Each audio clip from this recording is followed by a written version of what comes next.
शासकीय ग्रामीण रुग्णालय वैद्यकीय अधीक्षक यांना भाऊ फाउंडेशन महाराष्ट्र यांचे निवेदन सादर करण्यात आले। यावेळी मोठ्या प्रमाणात कार्यकर्ते पदाधिकारी उपस्थित होते। न्यूज 24 खबर।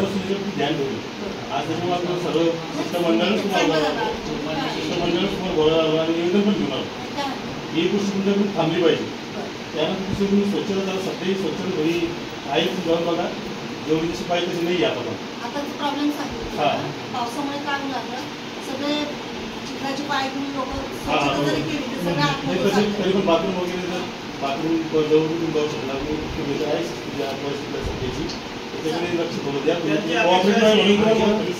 तुम्ही कोऑपरेटर आहे म्हणून तुम्ही आणखी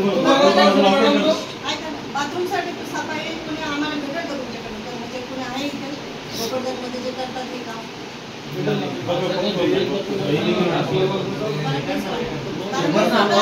शोधले लोक ते 2-1 दिवस करतात। काय होतं खरं सांगू का फक्त कर्मचाऱ्याला दोष देणं लोक अशा पद्धतीने बाथरूम वापरतात की आम्हाला सांगा बरोबर अहो पाणीच टाकत नाही ही काय गोष्ट आहे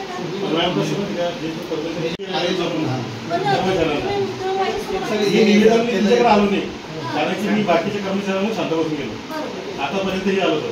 तुमच्या कसं आमचं वाच आहे तुम्ही काय करता कधी बदल असता कधी उपस्थित नसता सगळं आमच्याकडे दिलेलं आहे। त्या निवेदनच आम्ही तुम्हाला बोलतो पहिले 1 नंबरचा अधिकार तुम्ही सर्वात पहिले तुम्ही जनतेची सेवक आहात। आर्टिकल 21 नुसार भारतीय संविधानाच्या 21 नुसार तुम्ही आमचे नौकर आहात। आता नौकरांचे कर्तव्य असतात काहीतरी ते नौकर ज्यावेळेस कर्तव्य करत असताना जर तुम्ही जनतेने जर अपमान करत असेल तर आमच्यासारखं सहन होणार नाही ते बरोबर आहे। कारण तसं तुमच्याकडे नर्स आहे जे डॉक्टर असतील ते म्हणून असतील त्या पेशंटला थोडं उलटसुलट बोलणं दमदाटीसारखे प्रकार तुमच्याकडे घडतात। कारण रात्री एक पेशंट आलो होतं आमच्या इकडचं तर त्याला त्यांनी सांगितलं इमर्जन्सी होणे आप दवाखाना बंद होता चले जाऊ। संबंधित व्यक्तीला जर मार लागलेला असेल आता इमर्जन्सी आला तुमच्याकडे तर तुमच्याकडे बाहेर काढून येणार आहे का? ती रात्रीची गोष्ट आहे चालणार आहे गोष्ट 9-9:30 गोष्ट आहे। हां ते पण आमचं त्यांचं तिथे आता ते ड्रेसिंग वगैरे गाडी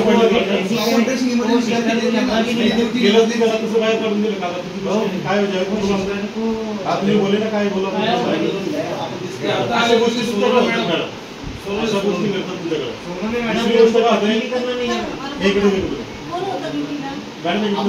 पेशंटच भेटत तुम्हाला दुसरी गोष्ट काय होते तुम्ही ज्यावेळेस डॉक्टर आम्ही ओपीडी गेलो डॉक्टर काय करतो सांगा तुमचं काय लगेच बस झालं चालली का तुम्ही त्याचं त्या निदान बी करतो तुम्ही बिमारीचं त्या पेशंटला काय झालं ताप आहे का काय अटॅक येऊ लागला तुम्ही निदान करा पेशंटचं निदान तुम्ही करत नाही डायरेक्ट तुम्ही 5 5 गोळ्या 4 गोळ्या लगेच गोळ्या घ्यायला निघा तिथे तुम्ही गोळ्या घ्यायला गेल्यानंतर संबंधित व्यक्ती 2-4 गोळ्या सकाळ घ्या संध्याकाळ घ्या लगेच